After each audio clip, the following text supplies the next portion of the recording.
Ser podcast. We've been gone for such a long time that I'm almost afraid to go home. A long road is a long, dragged out imagination where things can go wrong, but we keep rolling on.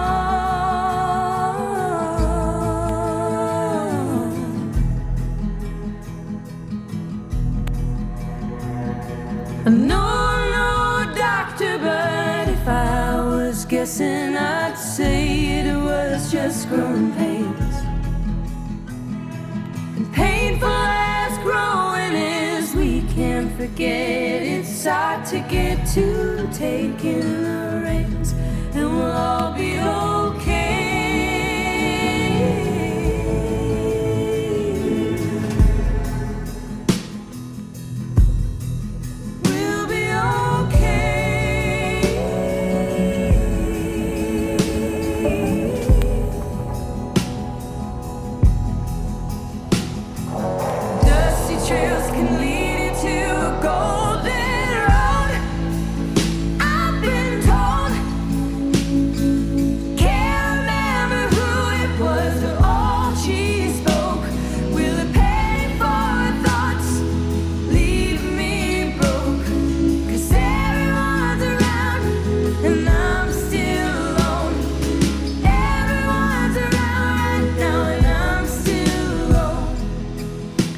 ¿Qué tal, Juanjo? ¿Cómo estás? Bien, Javier.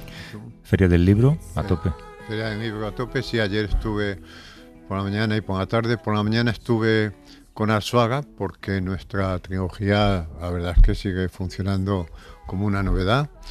Y estuvo muy bien porque, claro, en esto de firmar, pues hay una cierta rutina, ¿no? Pero siempre hay algo que rompe la rutina, siempre algo que... ¿En la fila, dices?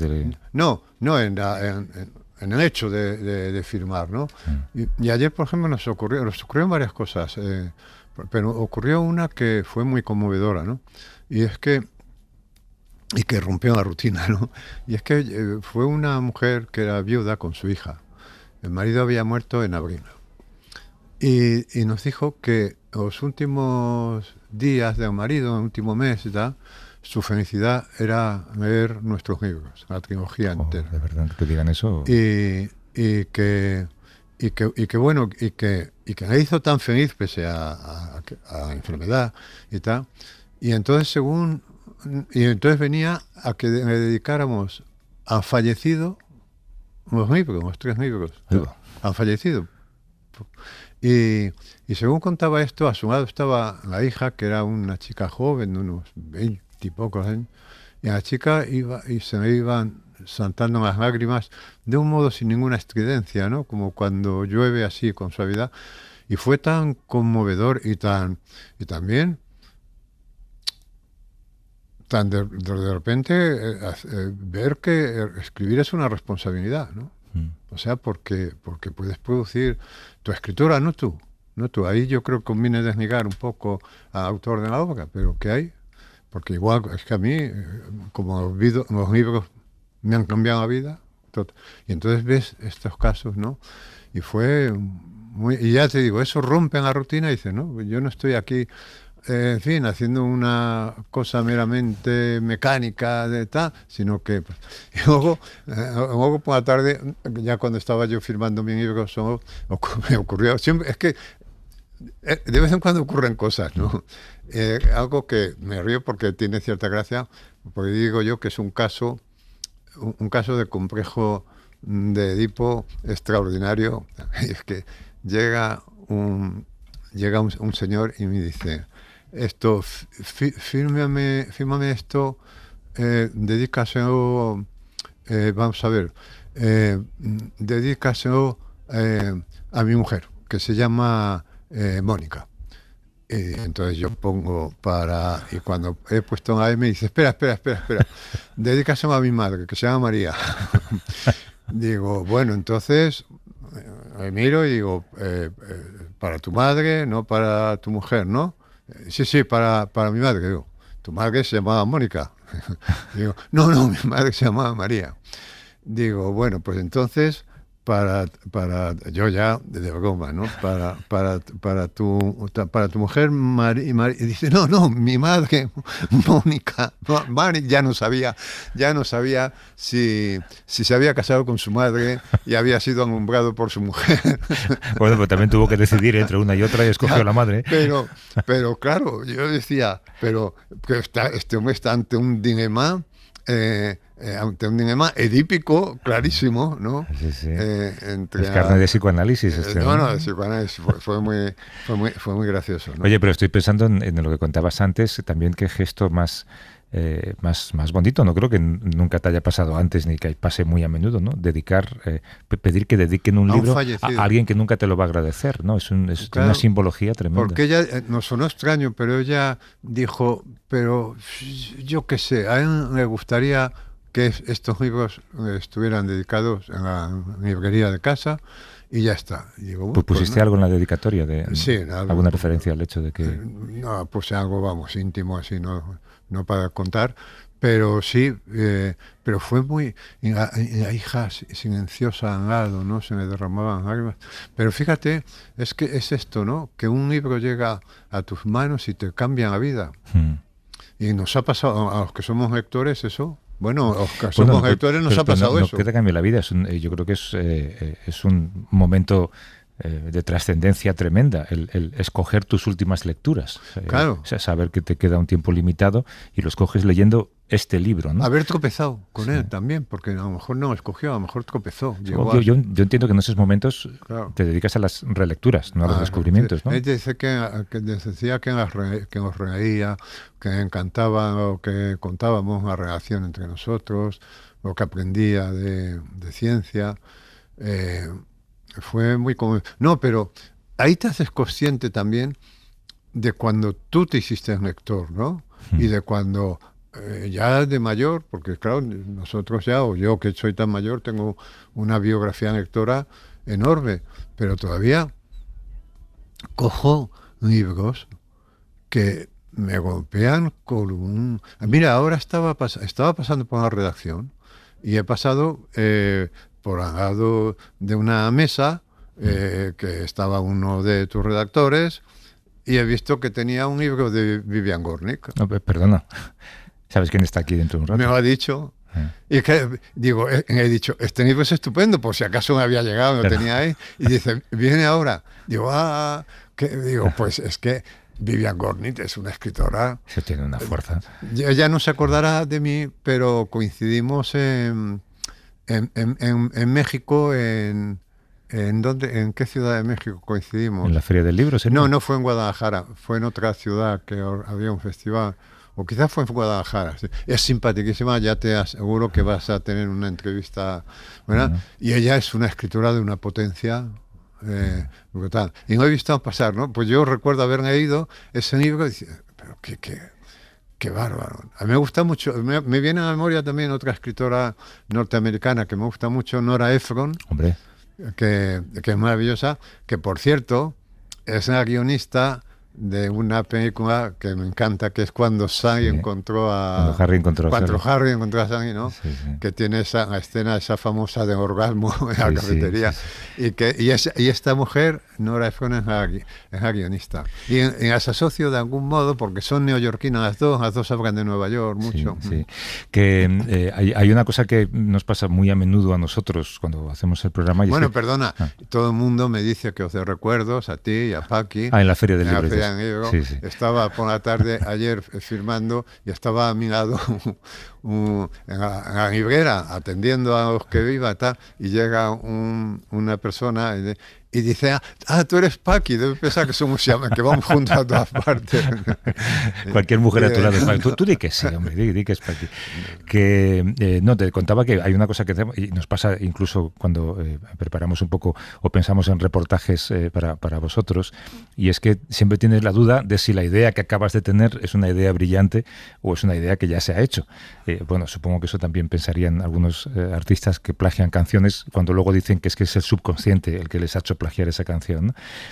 Y este miedo a que una cosa que podemos poner en marcha o un diálogo que podamos tener sea un diálogo repetido, porque alguien lo ha hecho unos días antes.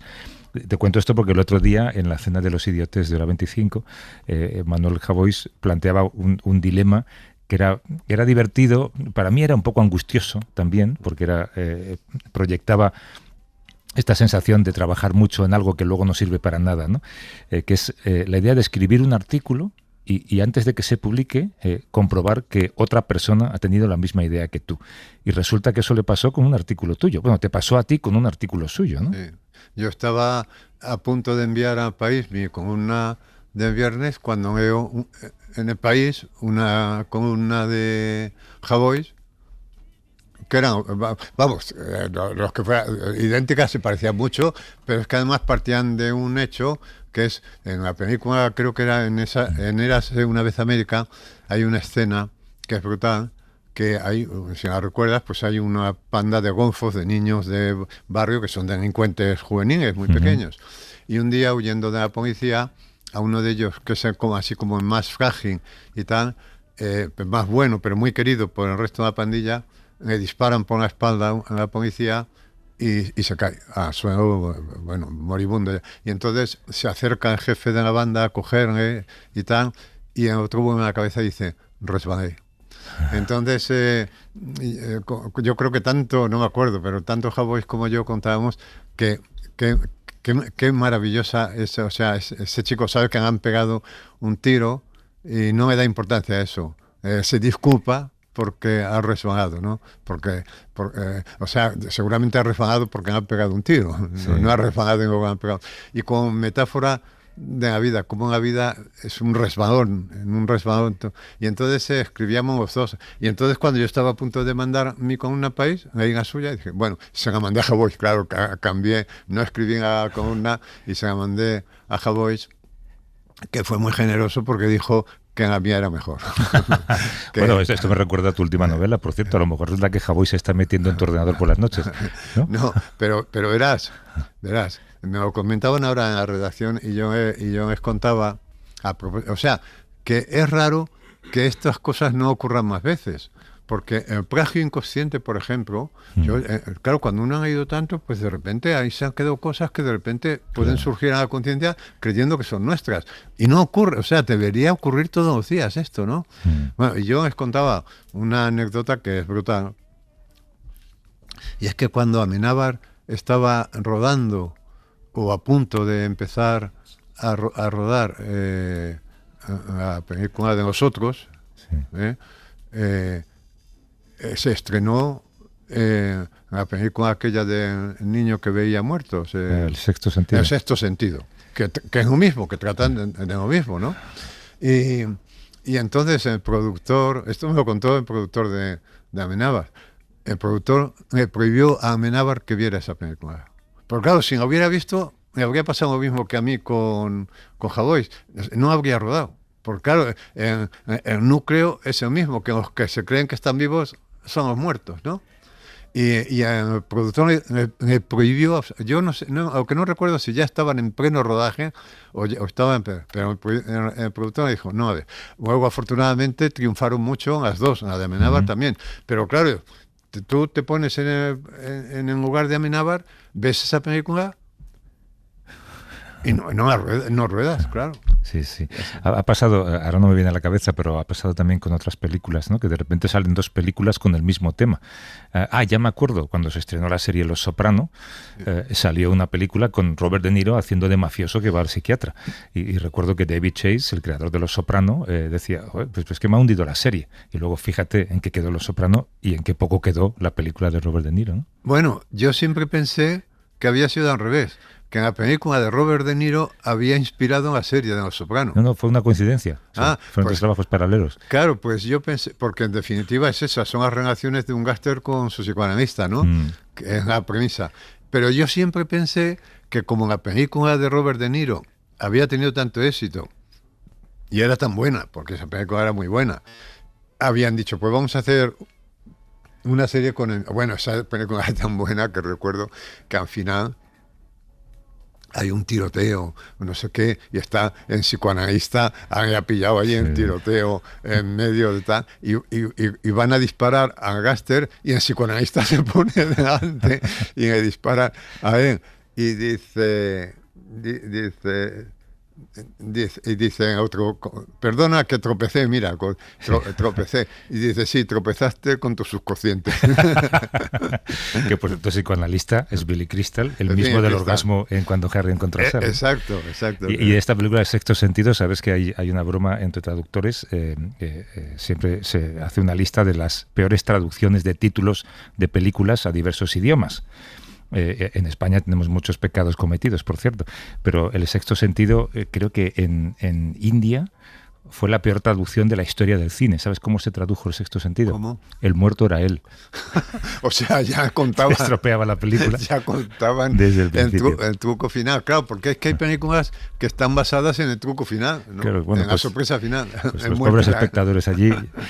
Oye, hace un par de semanas, entrevistaron en La Ventana a Raúl Incertis, que es un anestesista y un médico de urgencias en el hospital Nasser del sur de la Franja de Gaza. Él fue uno de los primeros españoles evacuados, pero luego decidió volver porque sentía que tenía que ayudar. La situación, él contaba, es terrible y están sobrepasados. Contaba que tenían que reutilizar las jeringuillas, por ejemplo. Contaba una cosa que a mí me llegó al alma, y es operar con ibuprofeno. ¿Tú te imaginas que te van a meter el bisturí y claro, tú pides, dame mi propofol, dame mi morfina? No, toma un ibuprofeno, ¿no? No tienen medicamentos, no tienen medios. No sé si escuchaste aquella entrevista. No la escuché. Nos contó la gente de La Ventana que este hombre, Raúl, sigue mucho todo lo que haces, escucha mucho esta sección. Además, contaba que se la pone en podcast y de alguna manera le relaja en mitad del caos. Y al cabo de unos días le envió a Mati de La Ventana, una compañera, le envió un texto que quería hacerte llegar. Para que tú lo leyeras. Era una reflexión que él había escrito una noche después de una jornada intensa, ayudando a salvar a quien podía salvar, ¿no? Y a mí me parecía buena idea, sobre todo como regalo a él, que fueras tú quien leyera ese texto que él te ha regalado. Tienes el texto delante, es la carta, insisto, de un anestesista después de un día entero intentando salvar vidas en un hospital de Gaza. Sí, nos da una perspectiva que la verdad es que es tremenda, ¿no? Dice, es la descripción de dónde están, de lugar están. Dice, esto es un campo de prisioneros, una prisión. Parece sacada de una novela distópica, pero es real. Es la mayor prisión, el mayor campo de concentración que haya existido jamás. Más de 2 millones de presos. No hay torres de vigilancia con alguaciles, sino drones que hacen ruido día y noche, cuyas cámaras enfocan todo el rato a los presos. Los miran unos alguaciles que están en otro lugar, afuera de la prisión. No sé qué miran, pero el ruido de los drones es muy molesto. Es como tener un cortacésped enorme en el cielo. Es un acúfeno terrible y social. Tampoco hay guardias que disparan. Bueno, a veces entran, como ahora, con tanques y metralletas, y todo es mucho peor. Pero por lo general entran poco, pues aquí todo es incómodo. Desde donde suelen matar los guardias es desde un ordenador al otro lado, con el que tripulan los cuadcópteros que lanzan cohetes, y también matan los pilotos desde sus aviones al apretar un botón que lanza una bomba. Muchas. En el mejor de los casos, o en el peor, es una inteligencia artificial la que decide a quién matar, un algoritmo. En el peor de los casos, o en el mejor, a gusto del alguacil. Pero siempre es al tuntún. Los alguaciles que aprietan estos botones acaban su turno y se van a casa con su mujer y sus hijos y los abrazan. Y a sus mujeres les hacen el amor pocas horas después de haber apretado los botones. Nadie les pone las imágenes de lo que han producido esos apretares de botones. Nadie les obliga a ver, como en La Naranja Mecánica, los horrores que han generado. Los cuerpos de niños mutilados, desfigurados, quemados vivos. Los llantos de las madres en los pasillos del hospital. sus apretadores de botones son asépticos, allí, a otro lado. En este lado, en cambio, todo es séptico. Está todo lleno de shocks sépticos, de heridas infectadas y malolientes, de gangrena y amputaciones. Nadie, a otro lado, en el país de los alguacines, ve las imágenes sépticas y en España tampoco.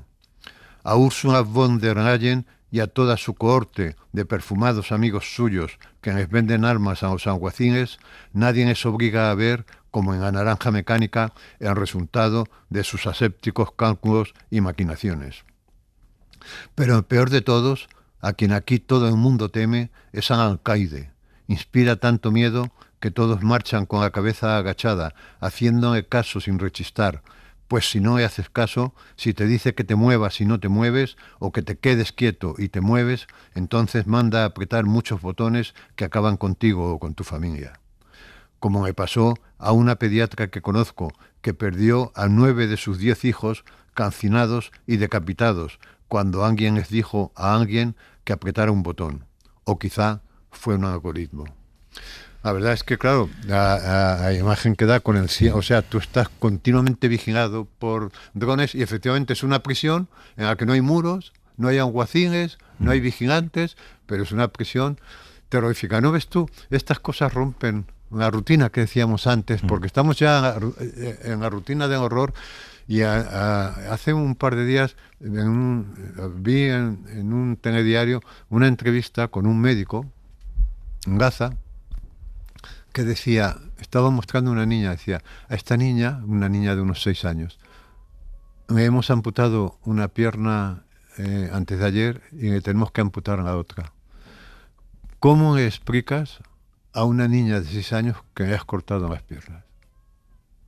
O sea, ahora sabemos un poco esto que es la propiocepción, ¿no? Cómo nosotros tenemos una idea de nuestro cuerpo, esto que contábamos de broma cuando estaba aquí Arzuaga, que porque hablamos de que tú tienes la mano en la espalda y sabes exactamente la posición de tu mano, ¿no? O sea, tú sabes perfectamente la posición de del dedo meñique de tu pie izquierdo, aunque lo lleves metido en un zapato. O sea, tú tienes una idea perfecta de tu territorio corporal, lo tienes perfectamente cartografiado.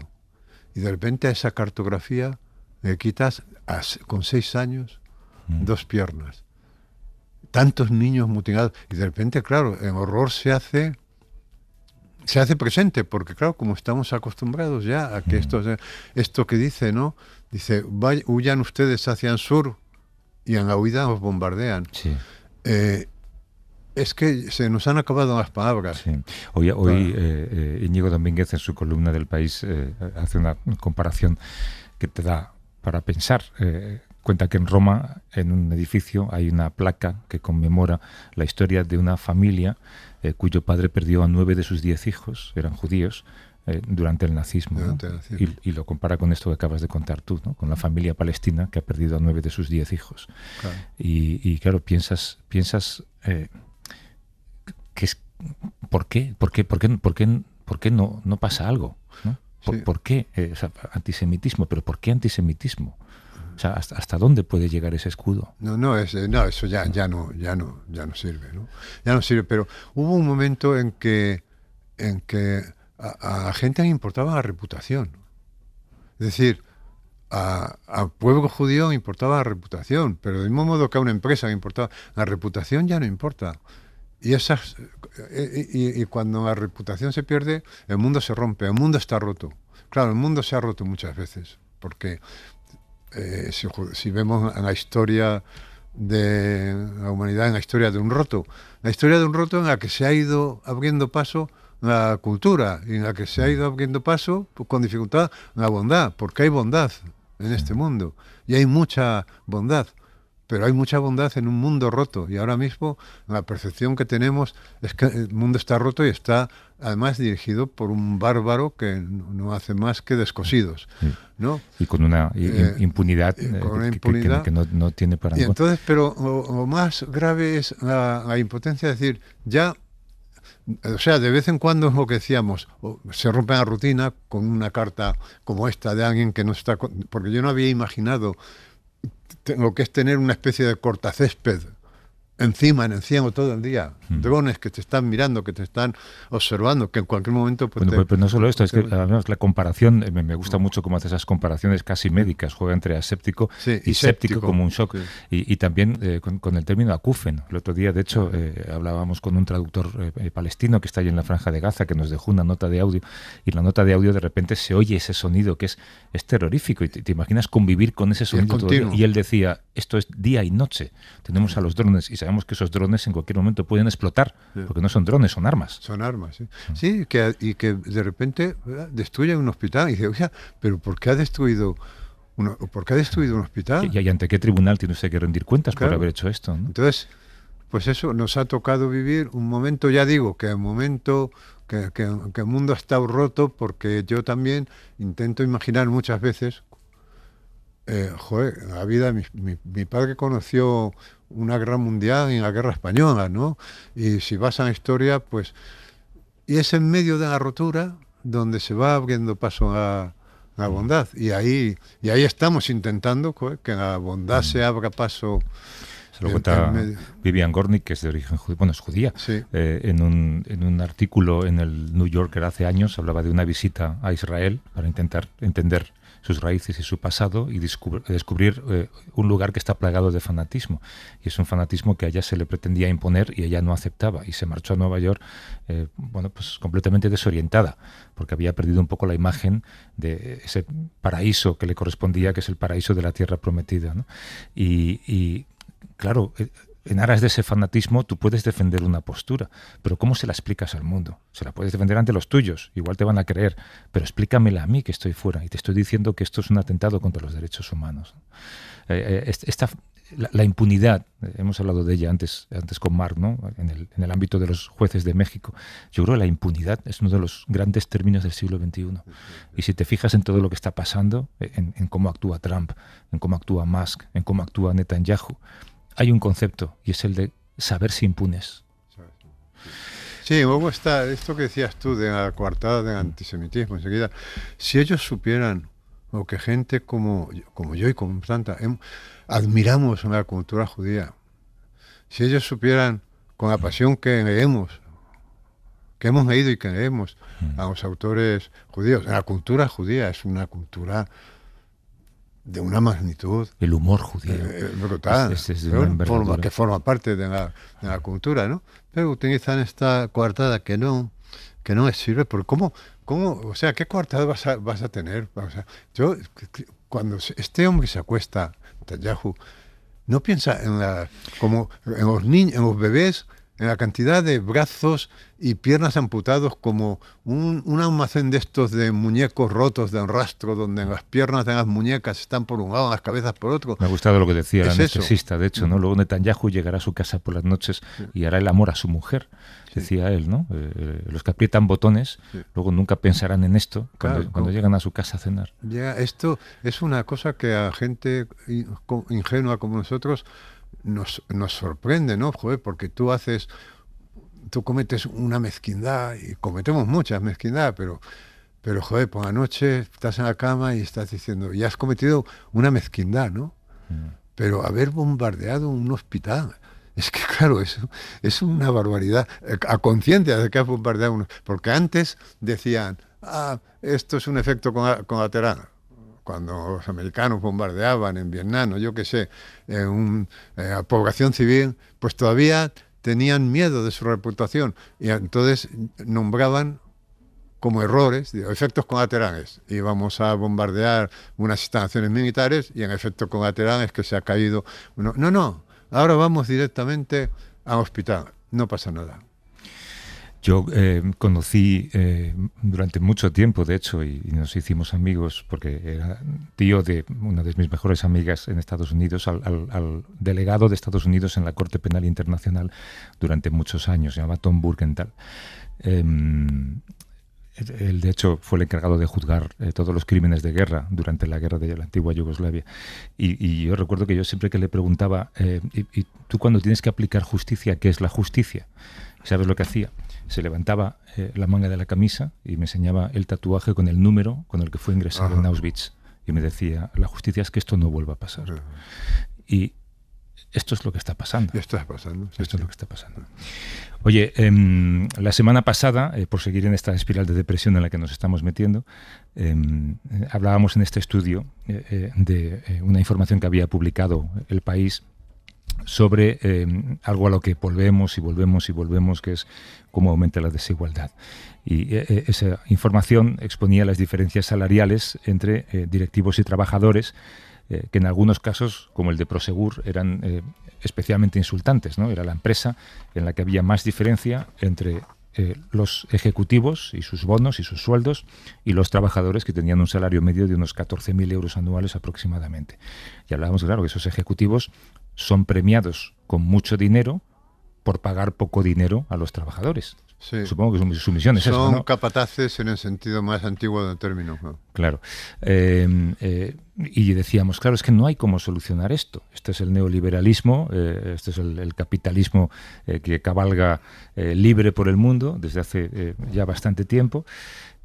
Y hemos visto que hace unos meses el CSIC publicó un estudio sobre la viabilidad de una medida que está pensada para reducir la desigualdad. Es algo que hemos mencionado de pasada alguna vez en este programa, que es la herencia universal. Yo creo que tú lo has planteado algún día, ¿no? No, yo he planteado la renta básica universal, sí, que es lo que me parece que es la... Bueno, hay una cosa que tú acabas de decir, que esto, ¿cómo solucionamos esto y tal? Bueno, esto o podía solucionar la política. O sea, ¿por qué no podría haber una ley que dijera que no podría haber entre el sueldo más bajo y el más alto una diferencia de más de 10 veces o de 15, o que se estableciera? No me encuentro ahora en condiciones de decir cuántas. ¿Por qué no? O sea, ¿por qué no? Quiero decir, ¿por qué vamos a repartirnos el mundo? Porque, como decíamos el domingo pasado, estas diferencias salariales que alcanzan el 360 veces el sueldo superior, el de un inferior, esto es una metáfora del reparto del mundo. Sí, pero seamos generosos. O sea, permitamos que los ejecutivos ganen 20 veces más que los trabajadores, 40 veces más. ¿Pero 300? No, por eso te digo que ¿por qué no se pueden? Es que a mí además me suena que en Suiza, en los años 70, hubo algo de esto.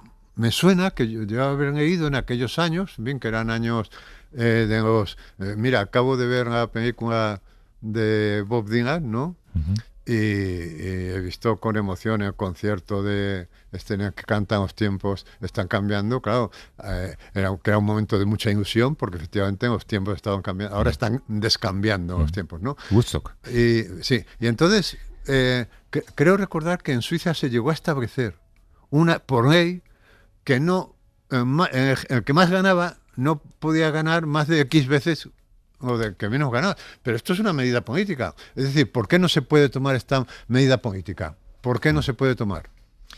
Bueno, sabes que no quiero hacer demagogia y tener una conversación barata, pero ¿a ti no te pasa a veces que vas al aeropuerto, por ejemplo, y ves todo esto que se está construyendo en torno a la ciudad deportiva de Real Madrid, todas esas casas, pero también hay muchos parajes que son terruños, son descampados, y uno piensa, pero no, igual que de repente salen millones de la nada para salvar a un banco de la quiebra, ¿por qué no hay millones para aquí? Vamos a hacer aquí 10.000 viviendas, pero ¿no? 20.000 viviendas. No es demagogia, Javier.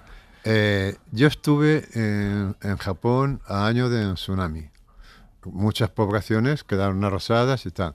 El gobierno japonés construyó ciudades enteras con materiales prefabricados. Ya estuve viendo, y eran casas dignas. Quiero decir que hoy, si estas cantidades enormes que se dedican a no sé qué, a comprar un tanque o yo qué sé, efectivamente, tú coges y en un descampado enorme que es municipal o que sea, en 4 días tú construyes una ciudad. Una ciudad, pero por mucho menos dinero del que se gasta en cosas increíbles. Pero, ¿qué pasa?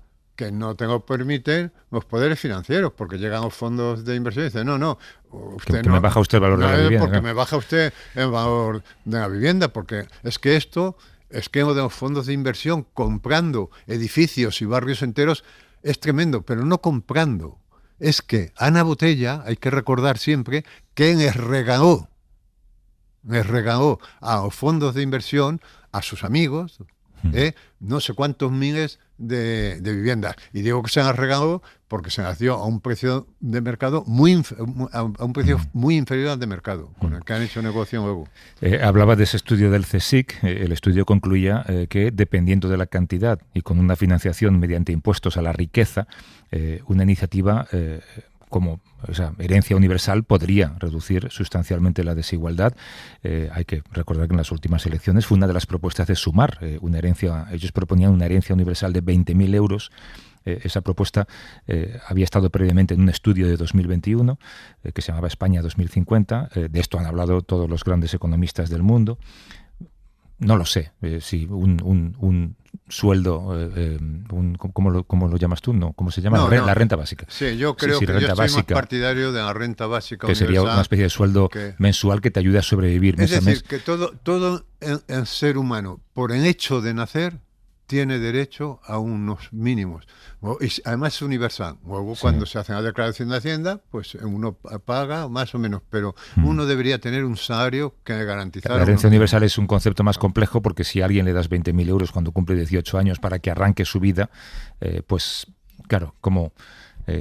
iba a decir fiscalizar no es el verbo, cómo supervisas que se gasta en algo que le ayuda a construir futuro, ¿no? Javier Carbonell es subdirector del Laboratorio de Políticas para el Futuro, nos atiende desde Bruselas. ¿Qué tal, Javier? ¿Cómo estás? Muy buenas, muy bien, muchas gracias.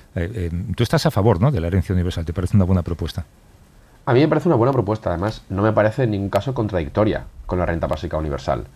Y las razones, hay bastantes buenas razones por las que es una buena idea. En primer lugar, reduce la desigualdad de riqueza, que es el gran problema que tenemos, como has mencionado.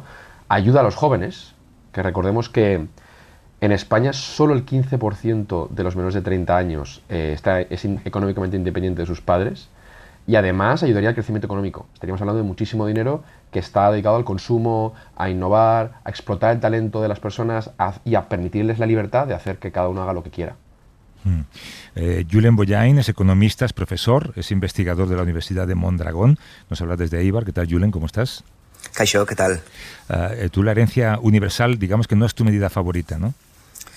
Bueno, yo creo que la herencia universal parte de una crítica necesaria, ¿no? Y es que, pues vivimos en una sociedad que dice valorar el esfuerzo, pero donde pues el apellido y la cuna siguen marcando el destino, ¿no? Siguen marcando las posibilidades de vida.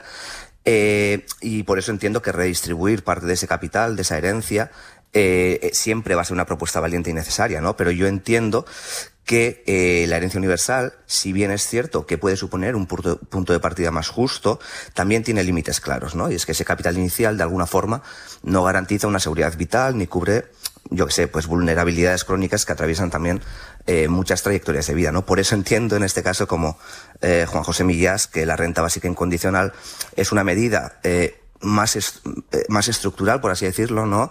Que es un derecho universal de ciudadanía, igual que la sanidad, la educación pública, y que garantiza que toda persona, simplemente por el hecho de existir, tiene derecho a una base material desde la que vivir con dignidad y libertad, ¿no? Y lo más importante para mí, tanto de la herencia universal como de la renta básica, es que lo hacen sin condiciones, es decir, sin demostrar necesidad, sin depender de lo que diga el mercado que necesitas o el Estado, ¿no?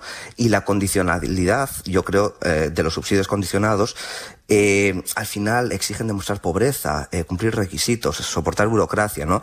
Y los derechos universales, como puede ser una renta básica, la sanidad, la educación pública, empoderan. Las condiciones controlan, los derechos universales empoderan, ¿no? Los primeros parten de la confianza en la ciudadanía y los segundos parten de la sospecha. Y yo creo que ese punto es muy importante, que tenemos que tenerlo siempre en cuenta. Claro, Javier, estoy pensando que incluso las palabras herencia universal, por la palabra herencia es interesante ahora, porque herencia la atribuimos a heredar riqueza, pero es que estamos en un tiempo donde lo que más se hereda es la pobreza. Exacto, o sea, tenemos un gran problema en España de que el ascensor social está bastante averiado y de hecho ha ido a peor, y tenemos buenos datos de esto. Y entonces, claro, el gran problema es que en España el 65% de la riqueza se explica por las herencias. No estamos hablando de que la gente que tenga mucha riqueza sea en gran parte porque se lo ha ganado, sino porque lo ha heredado. Entonces, en una situación en la que cada vez importan más las herencias, eso impacta a la igualdad de oportunidades e impacta a lo que tú puedes hacer en tu vida. Y eso me parece que es fundamental. Aquí la herencia universal, yo estoy de acuerdo con lo que ha dicho Julen, no me parecen contradictorias, me parece que las dos tienen una perspectiva muy parecida. La herencia universal creo que es un poco más fácil de implementar, es un poco más barata, pero yo haría las dos, si fuese posible. Sí, yo lo que veo a la herencia universal es que, o sea, a mí me parece que para romper con la desigualdad, lo primero es pagar salarios dignos. Ya está, ¿no? Y eso ya no rompe. Como las nuevas tecnologías, etcétera, va a generar un paro brutal y tal, pues la herencia básica universal lo arregla todo. No hay que hacer ninguna burocracia, no hay que hacer. Todo el mundo recibe el mismo dinero. Luego, cuando tú hagas la declaración de Hacienda, si no te correspondía, lo devuelves y ya está. Eso. Pero a la herencia universal, yo lo que veo es que tú de repente a los 18 años recibes 20.000 euros y no, a lo mejor no sabes ni gestionarlos, no sabes. O sea, que no me parece que es un poco ilusorio pensar que eso es darle a todo el mundo el mismo punto de salida, porque no todo el mundo tiene el mismo punto de salida mentalmente, ni tiene la cultura financiera y tal. Y luego, por otra parte, parece que promociona esto que a mí me carga tanto, que es esto es para que emprendas. Mire usted, no todo el mundo tiene que ser emprendedor, no todo el mundo tenemos capacidad para emprender, todo el mundo tenemos capacidad para trabajar, para aportar algo a la sociedad, y lo que tiene que hacer es retribuirme justamente, y ya está, ¿no? Julen. Sí, yo aquí lo de retribuir justamente, la verdad, que me alucina, ¿no? Porque hay un informe que sacó Oxfam hace poco que decía que un trabajador de una empresa del IBEX necesitaría trabajar 4 vidas para ganar lo que un directivo del IBEX gana en 4 años. Claro. Eso hablábamos, Perdón, en un año, ¿no? 4 vidas, un año. Entonces, esto ya parte de una desigualdad de partida que yo creo que es muy importante poner encima de la mesa, ¿no? Y también es verdad... Pero esto no se puede, esto no se puede legislar. Esto no se puede decir, esto está prohibido. Esto indudablemente se puede legislar, y de hecho hay agentes de la economía, como agentes de la economía social, donde esto va inherentemente en ellos, ¿no? Es decir, por ejemplo, las cooperativas dentro de Mondragón, del grupo Mondragón, homogeneizan por arriba y por abajo los ingresos. Hay una escala retributiva entre el sueldo mínimo y máximo de 1 a 6. Bueno. Es decir, el sueldo máximo de la empresa va a ser, como mucho, 6 veces el sueldo mínimo de esa empresa. Bueno, lo que hablábamos antes, sí. Algo que sea un poco más lógico, ¿no, Javier? Claro, entonces, esto se puede, pero para mí, en ese sentido, lo más importante, yo creo que lo que está en juego cuando hablamos de la herencia universal o de la renta básica, ¿no? Como en este caso, yo creo que es qué tipo de sociedad queremos construir. Es decir, un derecho universal, como puede ser ya sea la renta básica o la herencia universal, no distingue entre ricos y pobres, lo distingue luego, cuando hablemos de fiscalidad, ¿no? Pero nos trata a todas las personas como ciudadanas, en igualdad. Y los derechos condicionados, como los que tenemos en la actualidad, como puede ser el ingreso mínimo vital, nos obligan a demostrar que somos pobres para acceder a ellos. Esto genera un estigma, desconfianza, una burocracia costosa, ineficaz, que al final hace que, por ejemplo, en Euskadi, donde tenemos una de las rentas mínimas mejor diseñadas de toda Europa, 3 de cada 10 personas en situación de pobreza no accedan a la renta mínima a la que tienen derecho. Claro, es que estos son chapuzas que sirven mediáticamente para decir hacemos, pero realmente la mayoría de la gente que tiene derecho a acceder a esas cantidades no puede, porque no tiene ni la cultura suficiente ni los medios suficientes ni para organizar toda la burocracia. Pero esto se puede arreglar, eso solo tienes que destinar personal, funcionarios públicos, igual que puedes destinar, yo qué sé, pues auditorías de Hacienda para detectar fraude entre las grandes riquezas, ¿no? Sí, pero al final si eso no sabemos, tú universalizas, ahí no hay problemas. Claro. Date cuenta que cuando, por ejemplo, en España se debatió en torno a la universalización de la sanidad, había quien decía que la sanidad había que ponerla por renta. El resultado fue que universalizarlo, aparte de fortalecer la democracia, porque acerca las instituciones a la gente y parte de la confianza, no parte del control, era más eficaz, monetariamente también hablando, universalizar la sanidad, porque no pregunta, no examina, no señala y redistribuye no a través del servicio, sino a través de los impuestos. Pero más tiene, más aporta. Mira, una cosa te quería preguntar, porque sobre la herencia universal no se ha hecho ninguna prueba y tal, pero tengo idea que sobre la renta básica universal se han hecho experimentos en países pequeños, creo recordar, en algún país del norte. ¿Tenéis idea de cómo ha funcionado esto? Sí, bueno, sobre la renta básica se han hecho más de 200 proyectos piloto a nivel del mundo. ¿Y qué tal? Y no países pequeños, se han hecho Estados Unidos, Canadá, se ha hecho Finlandia, y los resultados son muy positivos en general. Bueno. Sobre todo hay uno que la gente, pues, digamos, más de derechas, ¿no?, tiene más preocupación.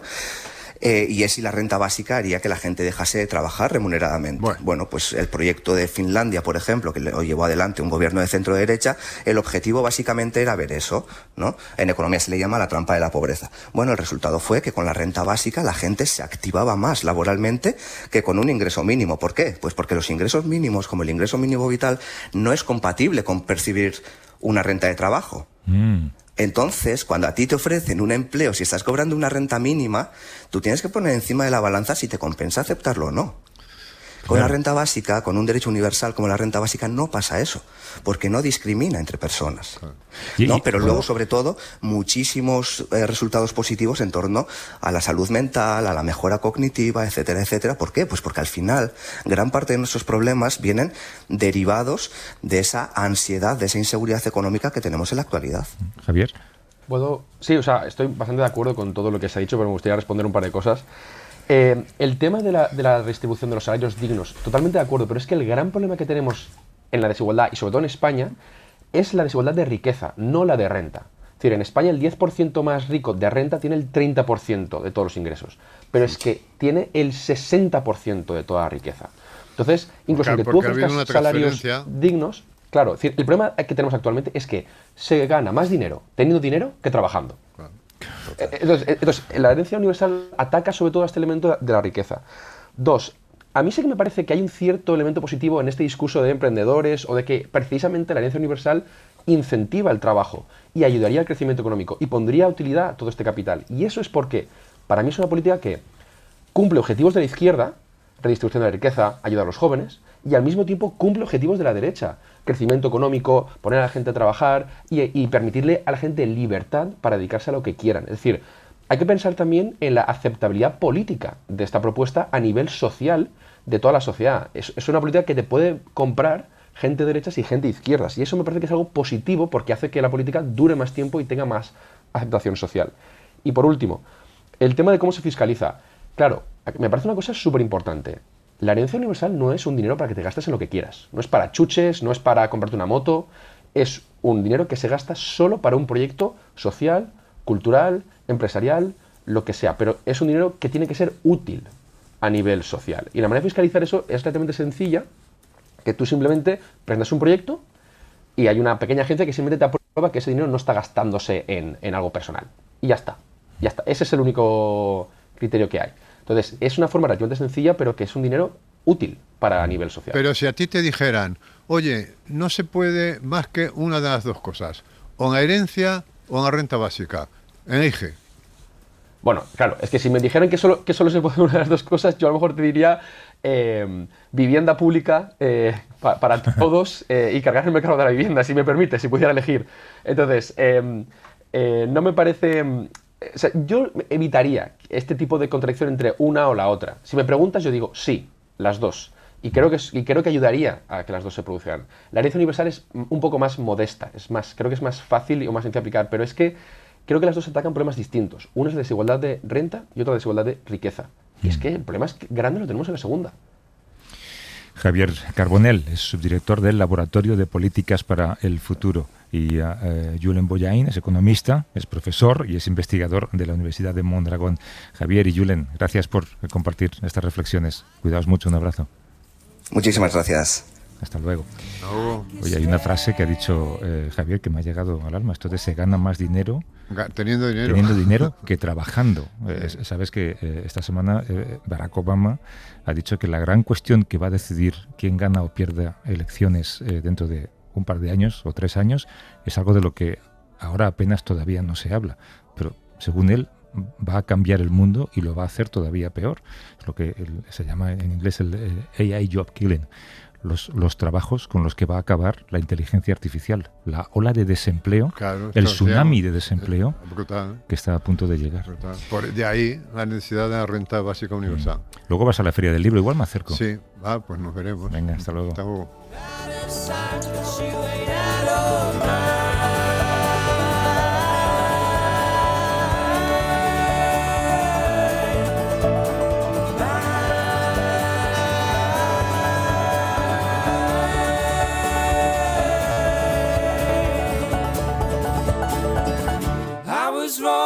I met you, honey. Up above, yeah, I placed you there. Only love can cure my madness. Only love is my repair. It's my repair. It's my repair. It's my repair. Para no perderte ningún episodio, síguenos en la aplicación o la web de la SER, Podium Podcast o tu plataforma de audio favorita.